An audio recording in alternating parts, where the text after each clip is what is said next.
I'm talking about taking like a couple of feet off of one side of the 160 and adding it to the other side of the 160. So you're not changing the overall length of the antenna. That's effectively sliding the feed point back and forth across center. KC9VKV.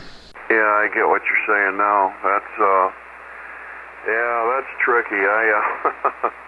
I'm getting to the point I'm just about ready to give up on the fan dipoles, and I know when I had the 3-point, the other one, the single up, when I for a couple days, boy, that tuned real nice, and I should have just been happy with that. I don't think it's doing anything for the signal. Adding the other element, just adding a bunch of headache as far as tuning it there, Bob. So I don't know. We'll see. But I getting back to basics. I need the analyzer to really see where I'm at, because it's just too confusing. And like what you did, it's exactly what happened. Even though it's the 75 and 80 is close in frequency, you know, the same band, it's still a fan dipole because you're tuning two different frequencies, and that's exactly what happened when I added the second element. The SWR went up. So you just kind of gotta, you know, like I say, if you rob Peter to pay Paul, you cut 6 inches off one side and add it back to the other. You haven't moved. You haven't changed the resonant frequency of the antenna. Resonant frequency antenna is established by the physical size, and the physical size hasn't changed. All you do, all that effectively does is off-center feeds, you know, the dipole. It's no longer fed in the middle after you've done that. Yeah, you're right. So I don't know. I'm so mixed up on the thing now. I do know, you know, enough to take the second element just off, but I kept cutting on the one I added. Geez, it can't be resonant. If I fed that individually, the second element, it can't be resonant anywhere. It'd be resonant clear up to 4100 or something like that, because I don't know. I was just without the antenna analyzer, and I just didn't know what was going on up above, I guess, at the feed point. So I know it can't be right, because it's the second element is just too short now. You know, I just figured they were coupling to each other, and that's the way it was going to be. But when I got to think about it, I thought, geez, if you take the second element off now, it wouldn't be resonant anywhere. It'd be up around 41, 4200 over. Yeah, well, that's why you don't change the overall length of the antenna. You just, you know, you could do the same thing at the feed point. So you could drop the antenna down, and you could take 1 foot off of one side right in the middle, and put it on the other side right in the middle of the antenna, you know, right at the center insulator. But it's easier to do it at the ends, and it accomplishes the exact same thing. So if the dipole is perfectly symmetrical, if the left side is the exact same length as the right side, that's the lowest impedance. And then as you move the feed point, effectively move it either side of center, the impedance goes up and becomes reactive. You know, it'll be reactive one way, you know, capacitively one way and inductively the other. So you find out what it wants, and then you give it to it. KC9VKV. Yeah, okay. You're well, I suppose you're right. So BOB-WB9ECK, W8NSS. All right, Bob. I don't know. We'll fiddle with it. I can't do much when it's raining, so and maybe I can talk Kurt to come back over with his analyzer and see if he can figure out what's going on with it. Otherwise, I'm just going to delete the second element and just leave it alone as a single resonant antenna there, the way it was before. It was working pretty good. WB9ECK, was there a break station in there? Roger, Kilo Charlie 9, Victor, Kilo Victor. This is Jim up around Louisville, just copying the mail on the dipole tuning. And I've been working on a premise in just regular dipole tuning of saying if you're running it unbalanced on the ground side, excuse me, using that to constantly adjust for minimum SWR, and the high side using that to adjust the frequency. And you're going back and forth till you can work it down. I've got three, a 15, 20, and a 40 that are running 1.01 to 1 by doing that just constantly, saying they're on the ground side, making minimum SWR adjustments on that while you're using the high side to stay on the frequency that you're looking for. What is your call again? You're really strong down here in Tennessee, and the name here is Denny. Go ahead. Roger. The name is Jim, Juliet, India, Mike, and the call is KC9VKV. We're up around Louisville. Yeah, tremendous signal. Okay, so you're like cutting an antenna for your second antenna for whatever frequency, and you're just adjusting the shield side for minimum SWR. Is that basically what you're doing, right? That's correct. Now, I have not gone into fan dipoles, which I intend to do that at some point.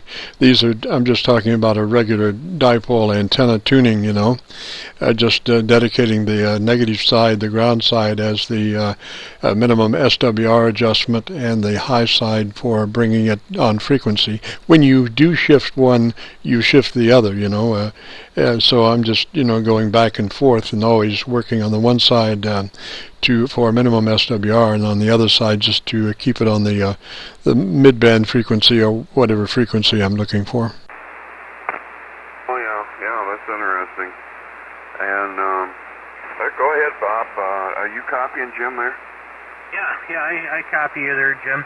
KC9VKV, this WB9ECK, and I'm located about 35 miles southwest of Madison, Wisconsin.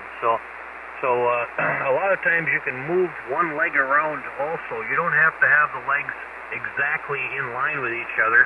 You can shift one leg, you can move it, especially with the fan dipoles, you move it just a little bit off center, and that will also change the characteristic impedance without changing the resonance frequency, and that's kind of the key to getting a good match. Is you don't want to move the SW, you don't want to move the resonant frequency, you just want it to become 50 ohms. Roger. I was looking at mine, I'm talking about inverted V's and just regular horizontal dipoles. And after, I'm just concentrating on this SWR and keeping it on frequency and not really looking at links or anything like that, And at the end result, I'm noticing that my high side might be about 10-15% actually physically longer than my low side, the negative side, But however it works out, I'm running 1.01 to 1s on the frequency that I'm looking for. So when I go to either end of the band, my SWR is the same, So I'm dividing the difference by going on the middle of the band for minimum SWR. Well, that makes perfect sense, Jim. Yep, because what you're doing is you're no longer feeding the antenna in the exact dead center. You're off center feeding it when one side of the antenna is longer than the other. But the overall length, the combined overall length of both halves of the antenna establish the resonance frequency. Oh, that's a Roger. And I'm running like 21-foot chokes in most of my dipoles. So, and when you do insert a choke, if you were to spend all this time getting the antenna, to 1.01 to 1, and you put a choke in it, that's going to shift things, because that 1.01 is a very delicate balance there. And when you put, I guess you're putting inductance to some degree in the transmission line, and so that would upset that balance. So I start with the choke in the line and then do the critical SWR adjustments. Yeah, then you're eliminating your common mode. So the common mode at that point is no longer having an effect on the impedance of the feed point impedance of the antenna. Roger. Now, like I say, I never have tried a fan dipole. It seems like a very, antenna that would not take up too much space to accomplish a great deal. When I've got my inverted V's, I converted a lot of my middle guy lines on my tower to inverted V dipoles. So, kind of take advantage of the situation, Roger. Yep. The thing that's nice about a fan dipole is you don't have to switch antennas when you change bands. If you just work, I've primarily operated 160, 80, and 40 for the last, since about 1981. Those are my three primary bands. Every once in a while I'll get on some other band if it happens to be open and make a contact or two, but the only bands and it's nice having an antenna that's resonant on 160, 80, and 40. You never have to switch it. It just plugs into the back of your amplifier and away you go. But it is a little bit tricky fooling with them, and it's nicer than a trap antenna, in my opinion anyway, because the trap antennas and the loaded antennas, I've got a loaded dipole here also, which is resonant on 160, 80, and 40, and it's physically the same size as a 75-meter dipole, but it's with the loading coils, there's two loading coils in each leg, so that on 40 meters it's just a regular 40-meter dipole, and on 80 and 160 they're loaded dipoles. So the radiation efficiency is almost the same as that of a full-sized monoband dipole, but you lose bandwidth. It starts acting like a mobile antenna, so it becomes very, very sharp, very, very high Q, and something you don't want in an antenna system, and because then you don't have hardly any bandwidth. There's only about a 15 kc segment you can work on 160, but it allows you to get on the band when you've got a small lot where you can't get a full-sized antenna on. But the point I was going to originally started out to make was the trap antennas are nice and neat and clean. You just got the one dipole with the traps inserted. But the problem is with precipitation, when it's damp out, or a little bit of frost on them, or rain, or snow, or ice gets on them, and then they're all done. They're all done dancing with a coating of ice on them, and you don't have those problems with the fan dipole. The fan dipole pretty much stays exactly the same regardless of the weather conditions. WB9ECK. W8 NSS. KC9VKV.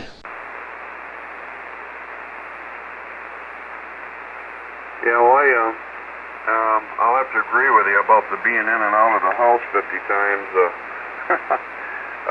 I've always had trouble tuning band dipoles. So, do you have an analyzer, an antenna analyzer there, Jim? Yeah, MFJ. But I use the radio a lot. All right, but you like the MFJ, do you?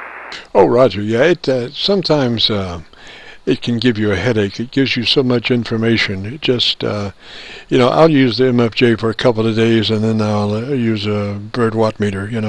Go back to a simplistic situation there for a while, and then go back to the MFJ. Yeah. Well, I have a bulkhead on the bottom of my tower where I have feed-throughs, and I can just disconnect the antenna right on the bottom of the SL239 there, so it just makes it convenient since I'm out there already. And I know I have like a 290-foot run of coax, if you include all the way up to the antenna there. 250 from the bottom of the tower out to the house, and then another 40 feet up to the tower. So there's about 290 feet. So by just tying into the bottom of the bulkhead there, it would make it a lot easier for me to adjust that, at least get it close, and I would know more about what's going on at the feed point than running back and forth in the house all the time. It just would save me many hours there, Jim. Oh, Roger. Yeah, I have that in some situations because when I'm using the choke, I can get to the just use the bottom side of the choke with the analyzer, and it will get you in ballpark. But when you add 100 foot of coax, things will shift a little bit. So ultimately you're going to be at the radio point, eventually to make the critical adjustments. Yeah, roger that.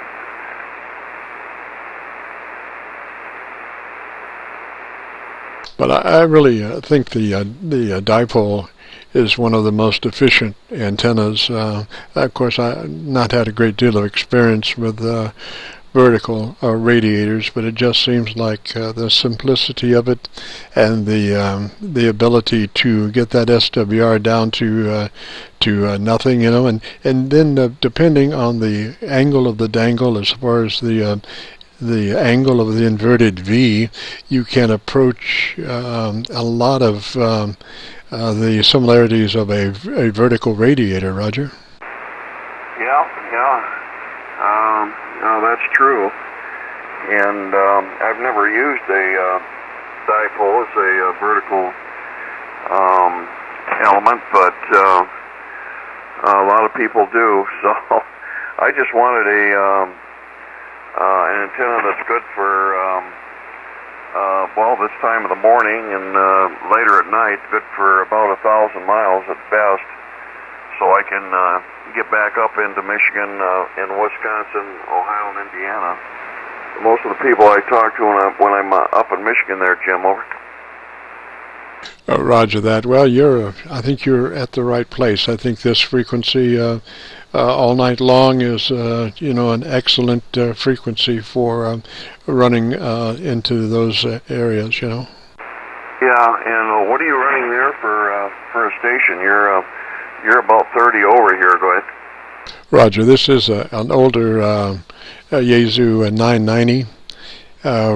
We've got some homebrew audio gear feeding it. Then it's into a SB220, and in this case on the 80, it's just a sloper dipole. It goes from about 85 feet at the top of a tree down to about 18 feet on the bottom side, Roger. Yep. Well, very good. I'm running the smaller version of the 220, I guess, the smaller Heathkit, the 201. Same as the 200, but without 10 meters, and the exciter's a 10-tech Eagle over. Roger, sounds good.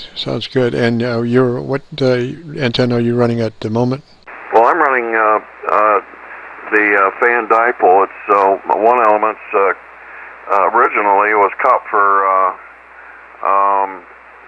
up around 3,900, and I started out with and I added a second element, and I don't know where I'm at now. I'm just it just didn't want to tune out the SWR. I think this is about as low as it gets right here, and I'm about 1.8 or 9 right here, at least with the amplifier on. So that's what I'm a 2-element 75-80 meter fan dipole going. Roger, sounds good. And you're running about a 1.8 at this frequency?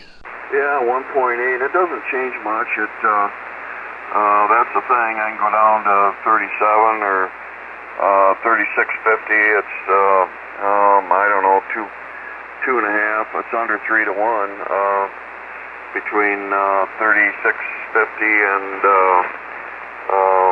and 4 meg. Roger, and you're running straight out of the amp, no antenna tuner on it? No, I don't run a tuner. The only tuner I have is the one in the the Eagle, and that's not a very good one. Roger, I'm running a MFJ 989C, and I'm only using the number 1 position as through the tuner for the 80 meter. I just have not managed to get that dipole in operating in that 1.01 area. Just it's the first dipole I put up, and it's a real pain to get it up in that tree, so I just haven't. And that's the thing, the antenna is, I think, only going to be as good as the ease and access to get to the ends to tune it. If it's a real pain in the whatever to do, you will accept some of the lesser readings as SOP, because it's just a pain to get it down. But the other ones I can get to real easy, and I run those without the tuner. I go to number 2 position bypass and pick up a 6 position rotary switch for all the other dipoles. Roger.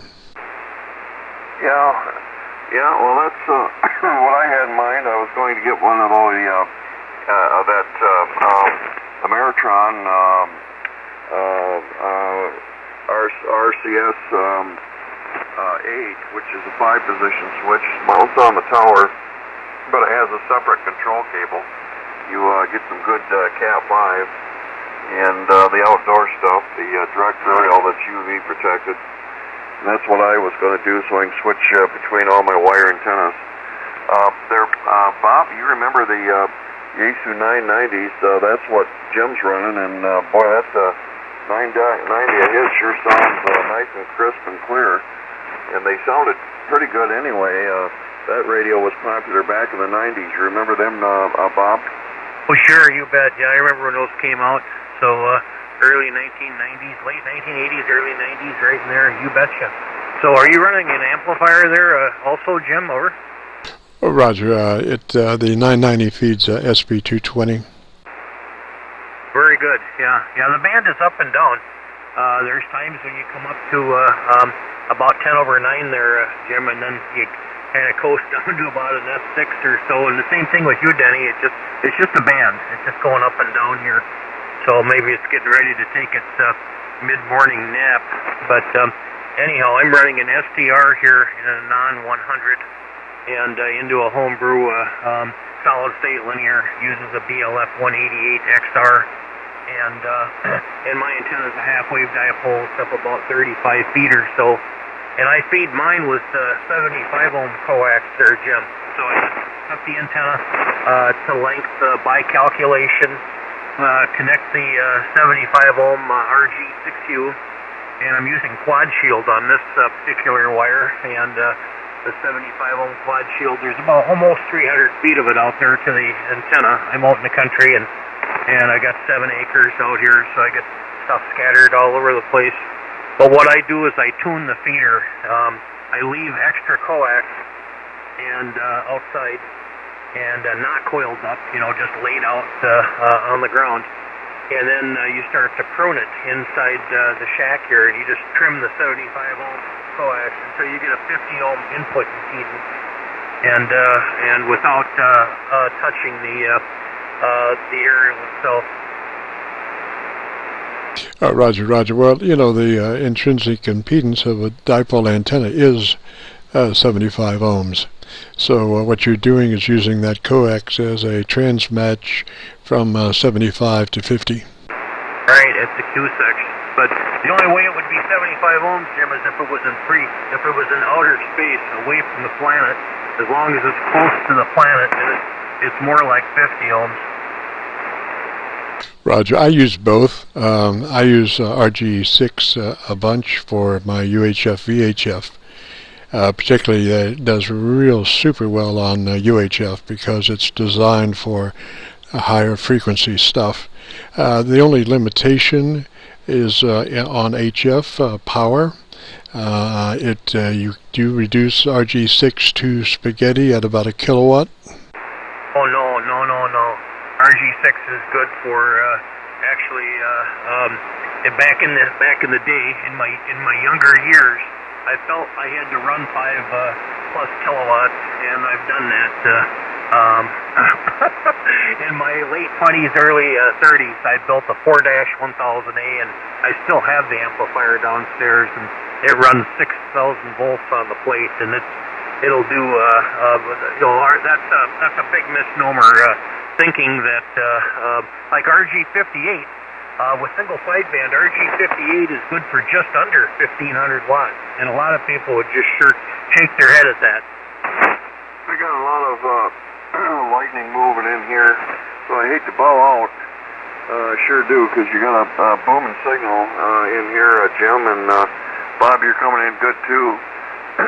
But you might let me know how our signal is up there in Louisville before I sign, but I want to unplug everything again.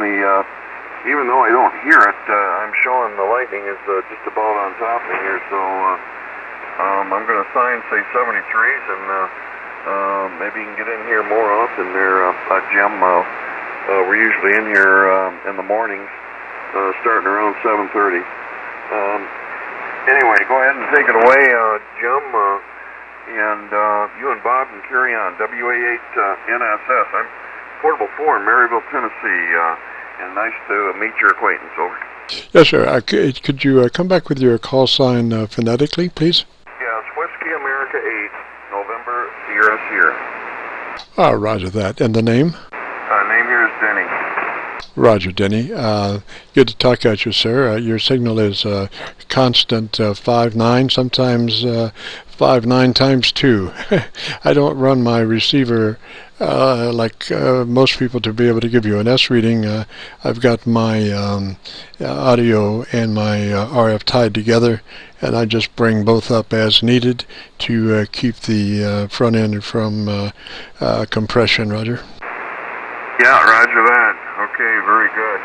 Well, your audio's superb here with that 990, and probably one of the best ones I've ever heard. So, Bob and Jim, 73, and have a great morning. And I hope maybe we can push some of this warm weather up towards you there, Bob, and warm things up a bit, because it's been still fairly warm here. It's supposed to cool off the next couple days. WA8NSS signing off and clear. Timing there, Denny.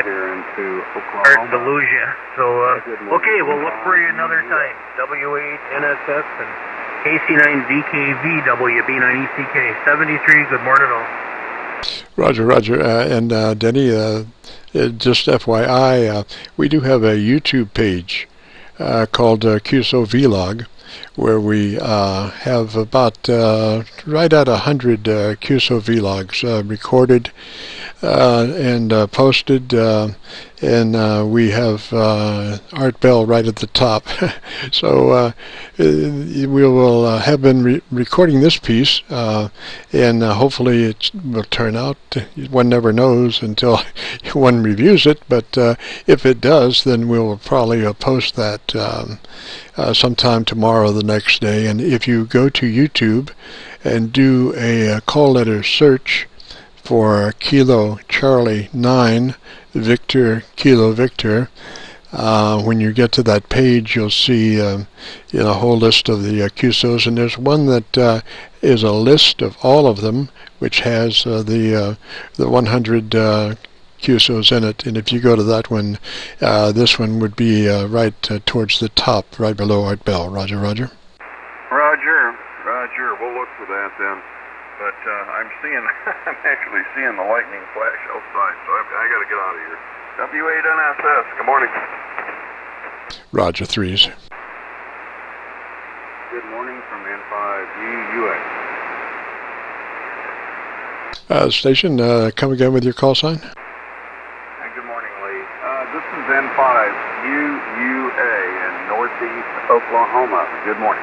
Well, good morning. This is Kilo Charlie 9 Victor Kilo Victor Jim up around Louisville. Okay, Jim. Yeah, my name is John. I'm located just north of Muskogee and back east of Tulsa in a town called Wagoner.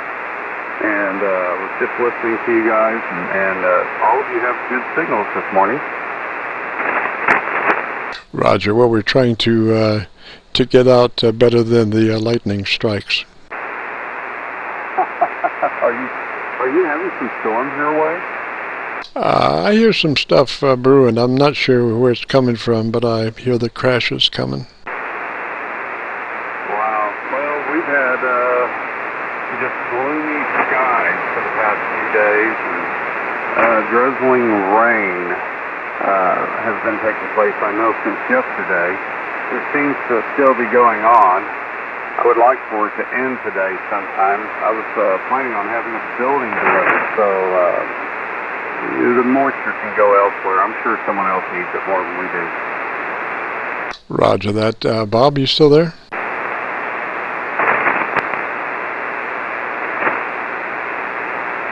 I guess not.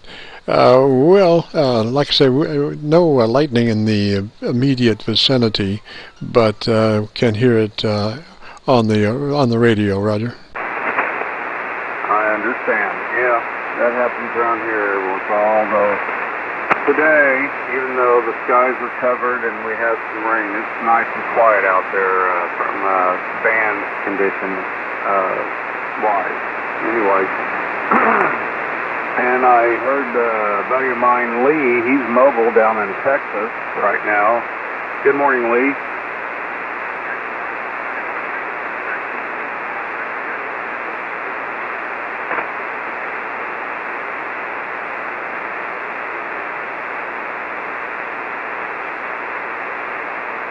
Jim, did you copy Lee?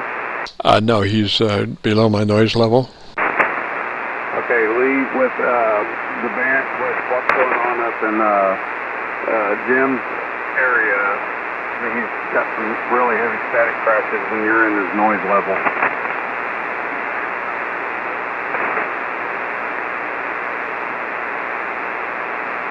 Yeah, so anyway, Jim, good to make your acquaintance this morning. I'll look up that information that you were telling the other station about. Oh, roger that. Roger that. Yeah, if it's a YouTube search for Kilo Charlie 9 Victor Kilo Victor. And we have to jump out of here. I got some stuff to do, but it's a pleasure making your acquaintance. Roger, Roger. Yes, very good, and likewise. So you have a very good day, sir, and we'll probably hear you on here again in the near future. This is N5UU873. Roger, Roger, and if you would come back with your call sign phonetically? It is Norway 5, Uniform Alpha, or as Lee likes to put it, I am the Ultra Amateur. Roger, and the name, please?